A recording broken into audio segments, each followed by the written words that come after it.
Bonjour, je te souhaite la bienvenue sur ma chaîne YouTube. Bienvenue, bienvenue. Alors, je m'appelle Armelle Odo, je suis spécialiste du couple et de la famille. Mon credo est d'aider les femmes, les hommes, les familles, sous la base qui est la parole de Dieu. Ici, nous acceptons toutes les confessions de foi parce que nous croyons que le mariage est une institution divine, créée par Dieu. Alors, sois la bienvenue. Alors, aujourd'hui, je vous dis merci pour l'engouement qu'il y a eu sur l'ancienne vidéo, mais aujourd'hui, je ne vais pas répondre à une abonnée exceptionnellement pour ne pas prendre de mauvaises habitudes. L'ancienne vidéo a quand même fait 40 minutes. J'estimais que c'était trop long. Mais bon, il y a beaucoup de choses intéressantes. Donc, que Dieu vous bénisse. Alors, aujourd'hui, je voudrais te parler de l'admiration. 5 points qui font en sorte qu'un homme soit en admiration devant une femme. Ce dont la femme a besoin, c'est de considération, c'est d'admiration. Quand l'homme est en admiration devant une femme, cela suscite le respect. Il la respecte. Quand l'homme est en admiration devant une femme, cela suscite de la considération. Du respect, de l'admiration crée le respect, la considération. Et quand on respecte, on ne veut pas perdre. Et cela aussi engendre de bonnes paroles. Et de ces bonnes paroles, de bons actes. Et ce dont la femme a besoin, je peux dire que la femme a besoin d'être reconnue dans la relation. Mais l'homme ne reconnaît pas n'importe qui. L'homme va coucher avec n'importe qui. Il peut vivre avec n'importe qui, mais il ne reconnaît pas n'importe qui. Donc voici 5 aspects. Mais ce qui est bien, c'est que ce n'est pas inné, on ne naît pas avec, on le devient. On le devient. Le premier point, c'est l'épanouissement. L'homme est en admiration devant une femme épanouie. Parce que dans la société dans laquelle nous vivons, ce qui caractérise beaucoup de femmes, c'est le fait d'être emprisonnées dans leur passé. Et il y a des femmes, quand un homme te dit bonjour, quand il lui dit, bonjour, sur sa carte de visite, il y a son passé. Ah, encore vous les hommes. Les hommes aiment les femmes émotionnellement stables, libres de leur passé. Les hommes sont en admiration devant les femmes, quelles que soient les circonstances, qui gardent le sourire. L'apparence, pas l'épanouissement qui est basé sur l'apparence. L'apparence fait partie d'une étoile dans l'épanouissement, mais l'apparence ne fait pas l'épanouissement. Une femme épanouie est une femme équilibrée. C'est une femme libre, libre de son passé, libre des opinions des autres. Et quand un homme trouve une femme qui a vécu ou n'a pas vécu, qui a vécu ou n'a pas vécu des tragédies, mais qu'elle est épanouie et qu'il se rend compte que il ne sera pas sa source de bonheur, il est en admiration. Parce que les hommes se plaignent de certains comportements une fois dans le foyer. Par exemple, ma femme boude. Quand vous voyez une femme qui boude, c'est qu'elle est en recherche d'attention. Elle est en recherche d'affection. Alors, ça, les hommes, non. Ils n'aiment pas ça. Du coup, quand tu es épanoui, tu es en admiration. Et l'une des clés d'être épanoui en tant que femme, c'est de ne pas dépendre de quelqu'un. C'est de ne pas faire de quelqu'un ta source, la source de ton bonheur, la source de ta joie, la source de ta paix. Par excellence, appuie-toi sur Dieu. Ensuite, le point numéro 2, indépendante. Nous savons que l'homme est le pourvoyeur. Nous savons. Et l'homme, sachant bien qu'il est le pourvoyeur, il est en admiration devant une femme indépendante. Une femme qui ne dépend pas de lui, même s'il est le pourvoyeur. L'homme est en admiration devant une femme indépendante, même s'il est le pourvoyeur. Vous savez, beaucoup de femmes attendent les hommes pour se vêtir. Plusieurs femmes attendent les hommes pour se nourrir. Plusieurs femmes attendent les hommes pour scolariser leurs enfants, même dans le foyer.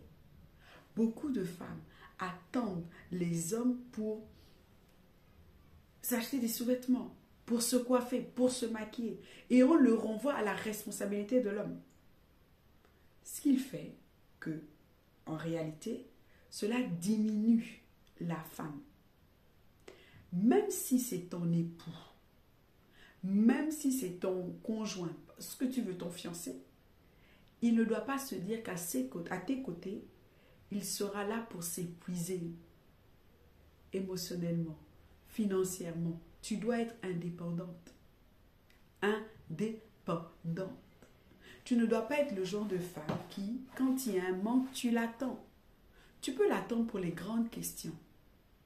Mais l'homme aime la femme qui, face à une situation, elle apporte à sa hauteur. Ça suscite en lui la considération. C'est ça l'aide semblable. Ça suscite en lui la considération. Mais si tu es le genre de femme, quand il y a une situation, tu attends. Toi, tu es maman, j'attends. Quand il va venir, quand il sera là, quand papa sera là, l'homme n'aime pas ça. Ça te diminue énormément. Et il a l'impression que toi, tu es là seulement pour l'utiliser, l'épuiser, le ruiner.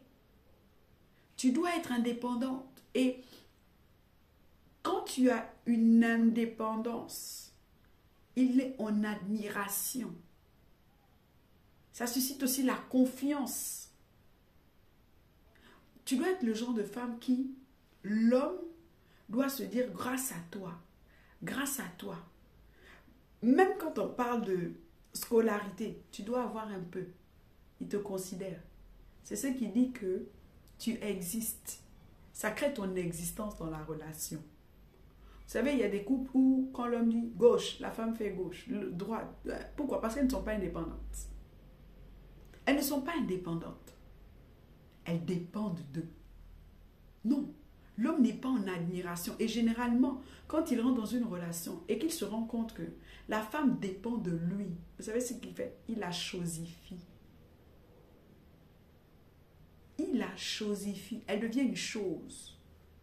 J'ai dit, je ne veux pas. Il ne te prend pas en considération. Tu ne parles pas. Et j'aime bien ce verset dans la Bible qui dit que celui qui donne domine. Donc, il ne faut pas aller dans la concurrence. Non. Mais à ta hauteur, tu dois participer. À ta hauteur. Tu ne dois pas, dans le foyer, on ne doit pas te dire, tais-toi. De toute manière, toi, tu n'as jamais rien. Tu attends tout. Comment tu vas surprendre ton mari si tu n'es pas indépendante? Comment tu vas le surprendre? Alors que tu dois le surprendre. Il y a ce que j'appelle son jardin secret. Ton époux ne doit pas, par exemple, donne-moi de l'argent, je vais aller me faire belle. Il n'y a plus l'effet surprise. Il n'y a plus je le fais pour toi. Non. Ça, c'est ton jardin secret. Tu dois être indépendante. Comment il y a des couples où, par exemple, c'est mon anniversaire. Tu sais que c'est l'anniversaire de ton homme. Tu le sais très bien, c'est son anniversaire. Mais tu n'as pas d'argent, tu n'es pas indépendante. Tu n'es pas indépendante. Ah, j'ai rien eu. Ah, mais tu ne m'as pas donné l'argent. Ça ne sonne pas. Indépendante spirituellement. Même s'il sait qu'il doit couvrir, mais tu ne l'attends pas. Ah, comme il ne prie pas, je ne prie pas. Non. Émotionnellement. Sa joie ne dépend pas de toi. Tu n'attends pas qu'il te dise, oh chérie, ma femme, la femme de ma vie, l'os de mon os pour sourire. Non, tu dois être une boule de joie dans la relation. Il doit se dire que, ah oui, ma joie. Et tu vois, l'admiration, et puis il ne veut pas te perdre. Parce que ta joie ne dépend pas de lui. Ta joie ne dépend pas de ce qu'il fait ou de ce qu'il est. Non. Indépendante. L'homme cherche une femme indépendante. Il est en admiration devant une femme indépendante. Et ça suscite le respect, la considération et un peu de crainte. Parce que quand tu considères, quand tu es en admiration, quand tu fais « Waouh !» tu ne veux pas perdre. L'homme est en admiration devant une femme entreprenante. Tu dois entreprendre. Et quand je parle d'entreprendre, je ne parle pas seulement du fait de créer une entreprise. Non. Dans le foyer, tu dois entreprendre. Si ton mari ne fait pas, tu dois le faire. Nombreuses sont les femmes qui disent « Ah, mais c'est l'homme qui doit dire, c'est l'homme qui doit demander le sexe. » Non. Non, il faut entreprendre. Tu dois entreprendre. Chaque femme doit avoir un cahier, ce que j'appelle un carnet physiologique. Chaque femme. Et ça, on le donne dans le camp. Au travers d'un petit livret qu'elle reçoit quand on parle de la sexualité. Tu sais que dans le carnet physiologique, de là à là, ça doit te faire réagir. Tu vas vers ton mari. Oh chérie, tu ne dois pas tout le temps dire à ton mari, ah, emmène-moi au restaurant. On ne mange même pas au restaurant. Ah, les autres voyagent. Non, tu dois entreprendre ces choses-là. Ah, je vois que l'enfant a besoin de cours de soutien. Tu dois entreprendre. L'homme aime la femme qui entreprend, qui crée des initiatives, qui impulse des choses dans la relation, dans la famille. Tu dois entreprendre. Tu dois être cette femme-là qui initie des choses. À tous les niveaux, on doit se dire, ah, si tu n'étais pas là, grâce à toi, ça te rend indispensable. Et là, il est en admiration de savoir que parfois, il a pensé, mais il ne t'a pas dit, mais toi, tu as fait. Tu vois? Et puis, tu dis, ah, mais j'avais pensé ça. Merci, ma femme. C'est ça, en fait. Il aime la femme, il est en admiration devant une femme qui entreprend. Il est aussi en admiration devant une femme qui entreprend sur le côté entrepreneurial, donc des entreprises, qui investit. Par exemple, quand on parle d'entreprendre, c'est si tu vois que ton mari a du mal avec les économies, toi tu fais des économies. Et puis un jour, tu lui dis, chérie, voici le bienfait des économies. Il est en admiration. Une femme aussi qui entreprend. Parce que beaucoup de femmes attendent des hommes. Et ça fait de vous des poids. Vous avez à un degré, vous avez à une différence près les mêmes attitudes.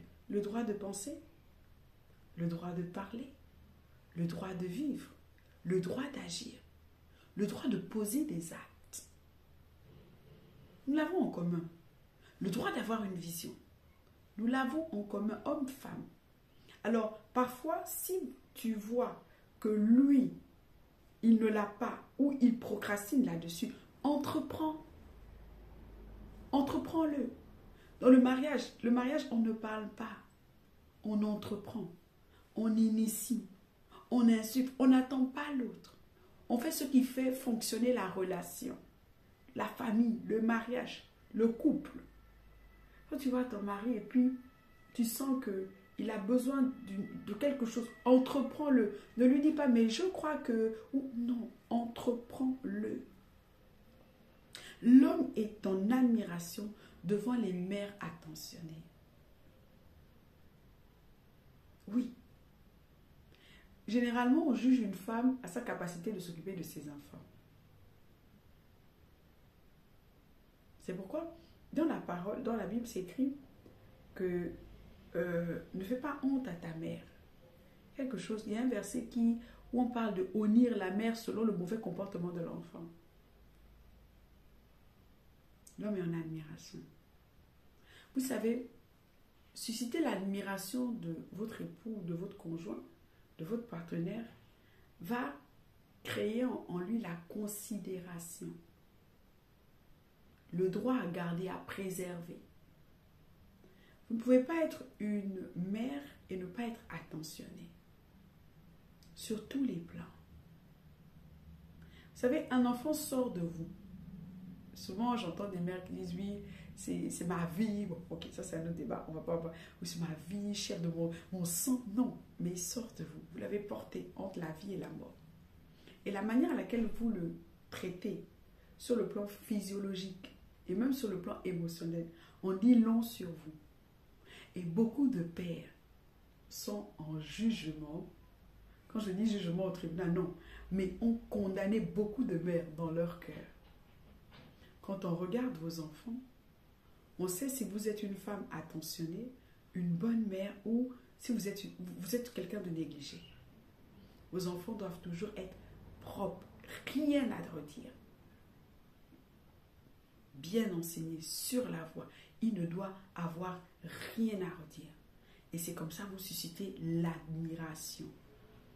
Et pire encore, quand il sait que la rentrée scolaire arrive et que vous avez anticipé certaines choses, vous suscitez l'admiration. Il ne vous sent pas comme une bouche qui doit nourrir, quelqu'un qui doit vêtir, couvrir, entretenir, même s'il sait que c'est son rôle. Mais il voit en vous comme quelqu'un qui le soulage, qui l'aide. Et ça crée la considération, un profond respect. Et là, il commence à se dire, waouh, si tu n'étais pas là, comment j'allais faire? Si tu n'étais pas là, comment j'allais faire? Comment j'allais m'en sortir? Alors, on voit beaucoup de vous quand on regarde vos enfants. La manière à laquelle ils se comportent en public. La manière à laquelle, quand vous vous adressez à eux, est-ce que vous criez? Est-ce que vous vous donnez la parole? Est-ce que vous les maltraitez?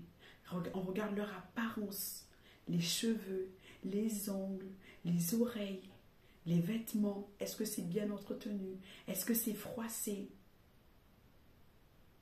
Il est en profonde admiration. Moi, je dis souvent, la femme est comme, c'est pas magicienne, mais comme, vous savez, on a une grande marmite devant nous, et puis, quand quelqu'un passe, on voit plusieurs ingrédients. Mais nous, on met les aliments dans la marmite, on tourne, et quelque chose de somptueux sort. Je ne veux pas dire une magicienne, parce que magicienne, tu vois, ça fait, non, on ne fait pas apparaître les choses, mais on transforme les choses, on entretient les choses. On donne la vie, la saveur aux choses, aux événements, à l'atmosphère. Nous sommes des créatrices. Et donc, comme je dis souvent aux femmes, ne paraissez pas devant vos hommes comme des nounous, ou, ça c'est le camp, ou comme des ménagères dans votre maison. Vous êtes les maîtresses de les maisons. Ça c'est dans mon foyer en harmonie là-bas. Il y a le lien de la chaîne sur la description, abonne-toi. Ne paraissez pas comme ça, comme des employés de la maison. Non, vous êtes l'un des piliers de la maison. Vous êtes la maîtresse de maison. Vous voyez, il est attentionné. Parce que parfois, il se dit, il est en admiration. Il se dit, il ne sait pas comment ça va se faire. Ou il est parti le matin et puis il s'est rendu compte qu'il y avait par exemple, je ne sais pas, un reste. Il est conscient, mais quand il arrive, il trouve la table garnie. Vous êtes en admiration. Et là, il se dit, waouh, mais si tu n'étais pas là, j'allais faire comment? Et par-dessus tout, et le dernier point n'est pas le moindre, l'homme aime et en admiration devant une femme de foi. Il fut un temps, au travers des réseaux sociaux, plusieurs hommes m'approchaient parce qu'ils étaient conscients que dans mes formations, il y avait des femmes célibataires. Et ils venaient vers moi et ils me demandaient de leur présenter, de les mettre en connexion avec certaines des femmes que j'avais déjà formées. Et l'une des choses qui ressortait le plus, qu'elles soient des femmes de foi,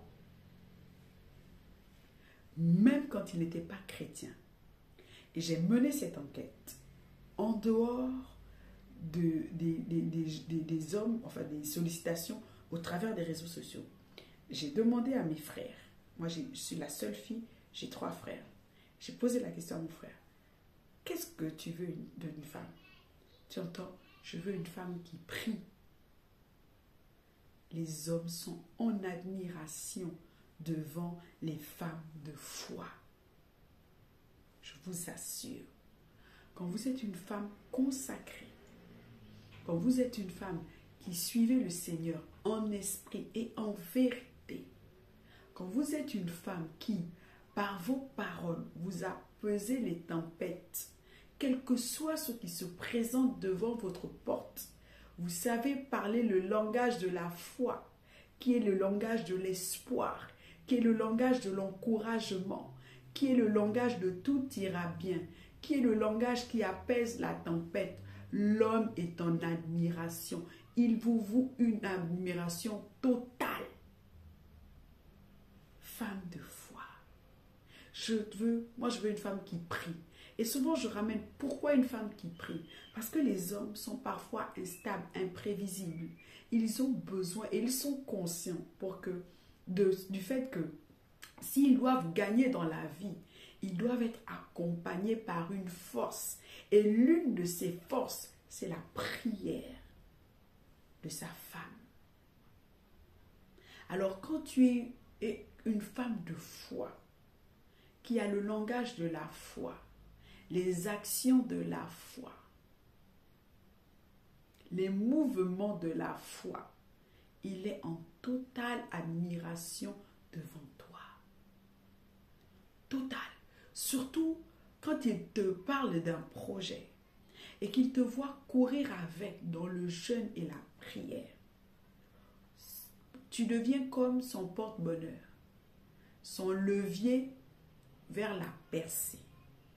Et je vous assure, il est en totale admiration.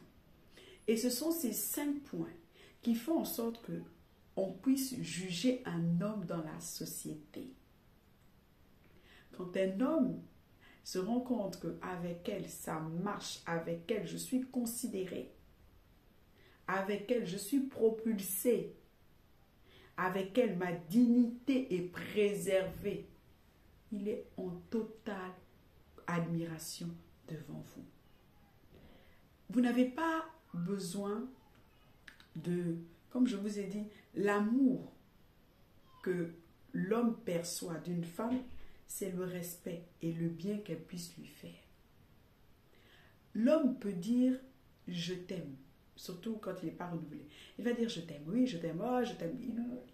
Mais l'homme qui a conscience de bienfait d'une femme dans sa vie, il monte en admiration. Et comme je vous ai dit, ce n'est pas inné. Devenir épanoui, c'est un choix. Indépendante, spirituellement, financièrement, émotionnellement, c'est un choix. Parce que vous êtes une réserve pour lui. Si lui, il ne va pas bien, et que vous n'allez pas bien, comment il fait? Vous êtes une réserve pour lui. Il a besoin de savoir que vous êtes là. Et pour ça, vous ne devez pas dépendre de lui. Parce que si vous dépendez en permanence de lui, tant sur le plan spirituel, sur le plan émotionnel, sur le plan matériel, si lui tombe, il lui reste quoi? Dieu, mais il lui reste aussi vous, en tant que facteur humain. Et vous, il est en admiration. Il ne doit pas avoir d'inquiétude vis-à-vis de vous. Il doit se dire que je sais qu'elle prendra le relais, qu'elle sera là. C'est important. C'est pourquoi vous devez gagner l'admiration de votre homme. Être entreprenante. Entreprenez, ne dormez pas. Entreprenez. Regardez votre maison, regardez, entreprenez. Vous avez des foyers où, quand vous rentrez dans le foyer, waouh, rien que les couleurs du mur donnent la peur et l'angoisse. Ça, on parlera ça dans mon foyer en harmonie. La description sera dans le lien au-dessus de la vidéo. Ça donne l'angoisse. Elle attend l'homme. Non, entreprenez. Entreprenez. Attendez, vous savez ce qu'il vous faut. Allez-y, avancez. Et c'est la dimension de l'aide. L'aide n'attend pas. L'aide connaît les besoins et elle entreprend. L'aide, c'est ce qui est bien et elle entreprend pour le bien-être. Attentionnez, soyez attentionnés. Attentionnez avec vos enfants. Ils vous jugent beaucoup. Pardon, c'est votre relation avec vos enfants. Soyez attentionnés. Femme de foi. Femme qui confesse la parole. Femme qui prie. Femme qui, quelles que soient les situations, elle sait qu'elle va s'en sortir. Que Dieu vous bénisse. Alors, on n'hésite pas à s'abonner. On n'hésite pas à liker. On n'hésite pas à laisser un commentaire, à reliker, à re-s'abonner. on n'hésite pas à faire ça parce qu'on fait tout ce qui permet à cette chaîne de croître. Sur le lien de la description, mon livre a été réapprovisionné sur Amazon. Beaucoup de gens l'ont demandé. Il est enfin là, il est disponible en format e-book et en format brochet. Vous pouvez aussi me contacter si tu souhaites travailler avec moi, si tu souhaites un conseil, si tu souhaites être en attente pour l'une de mes formations ou mes e-cours, adhère au groupe WhatsApp. Je viens moi-même et je rentre en contact avec toi. Si tu souhaites, qu'est-ce que j'ai dit? Oui, n'oublie pas, on s'abonne à Un Foyer en Harmonie. Franchement, on est déjà à près de 900 abonnés, plus de 900 abonnés. Donc, on va bientôt commencer. Là-bas, on apprend à bâtir une maison, à bâtir un foyer. Le foyer, c'est ce que j'appelle les ressources humaines de la famille. Là-bas, on apprend à recevoir son homme. Là-bas, c'est le pratique. Ici aussi, c'est le pratique. Ici, on parle de couple. Là-bas, on parle de foyer, de famille. Une maison où baigne l'amour, la joie, la paix. Grâce à Dieu, j'ai rencontré l'une d'entre vous. Je garde son nom, mais elle a tenu à me rencontrer. Donc, on s'est rencontrés dimanche. Et elle a dit quelque chose. Et c'est la deuxième fois qu'on nous le dit. Elle est rentrée dans notre voiture. Elle a dit, vous êtes une famille qui est caractérisée par l'amour. Quand on rentre dans votre voiture, mais il y avait mes enfants, il y avait moi, il n'y avait pas tous mes enfants, il y avait ma nièce, ma fille, mon mari et moi. Mais elle a dit, l'amour est palpable. Elle, c'est une abonnée comme vous, hein. Elle a dit, on perçoit beaucoup d'amour. Et je vous assure, ça se construit, ça se bâtit. Vous vous sentez seul. Adhérez à Mon Foyer en Harmonie. Nous allons former une communauté de femmes heureuses, épanouies, libres, indépendantes, souriantes. Des femmes qui suscitent l'admiration dans le foyer. Vous savez, l'une de mes motivations dans tout ce que je fais, c'est parce que la femme mariée a beaucoup été humiliée, discriminée, huée, alors que la femme mariée a beaucoup de lettres de noblesse. Être mariée, c'est un privilège que nous fait Dieu. Alors, au travers de cette communauté, Mon Foyer en Harmonie, nous allons apprendre à nous parler, à nous soutenir, à nous organiser. Au travers de cette plateforme, nous allons apprendre à parler de notre quotidien. C'est pas facile. On se lève le matin, il faut cuisiner. On fait ceci, on fait cela. Mais il faut être belle, il faut être présentable. Il faut créer l'atmosphère. Donc, nous allons créer l'univers du possible grâce à Dieu dans nos foyers. Que Dieu vous bénisse et à la prochaine.